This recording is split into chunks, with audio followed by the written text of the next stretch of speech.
సామాజిక అభివృద్ధికి న్యాయ వ్యవస్థ ఒక వారధి లాంటిదని, దానికి న్యాయవాదుల పాత్ర ఎంతో కీలకమని సుప్రీంకోర్టు న్యాయమూర్తి సరస వెంకట నారాయణ భట్టి అన్నారు. విశాఖ మాజీ mayor, bar council of India మాజీ చైర్మన్ స్వర్గీయ డివి సుబ్బారావు స్మారక ఉపన్యాస కార్యక్రమానికి ఆయన ముఖ్య వక్తగా పాల్గొన్నారు. Centre for policy studies Visakha పౌర గ్రంథాలయం సంయుక్త ఆధ్వర్యంలో నవోటల్లో ఈ కార్యక్రమం నిర్వహించారు. డివి సుబ్బారావు లాంటి లాయర్లు సామాజిక ఆదర్శాన్ని ప్రస్తుత తరం అందిపుచ్చుకొని భవిష్యత్తు తరానికి అందించాలని ఈ సందర్భంగా కోరారు. ఈ కార్యక్రమంలో centre for policy studies director AU మాజీ ప్రొఫెసర్ ప్రసన్న కుమార్, డివి సోమయాజులు తదితరులు పాల్గొన్నారు. గుడ్ మార్నింగ్ అండి. నా పేరు దురోసల కేతన్. నేను డివి సుబ్బారావు గారు మనవడిని. ఈ లెక్చర్ ఈరోజు డివి సుబ్బారావు గారు మెమోరియల్ లెక్చర్గా చేసాం.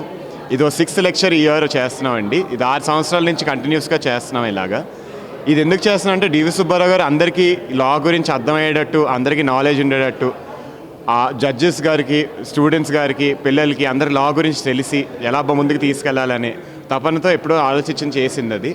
ఇదేమో మన విశాఖపట్నం పబ్లిక్ లైబ్రరీ గారు తపనగా తీసుకుని ఎవ్రీ ఇయర్ చేస్తారు ఇది. ఇప్పుడు ఈ 6th memorial lecture SV Bhati గారిని సుప్రీంకోర్టు జస్టిస్ గారు డెలివర్ చేశారు.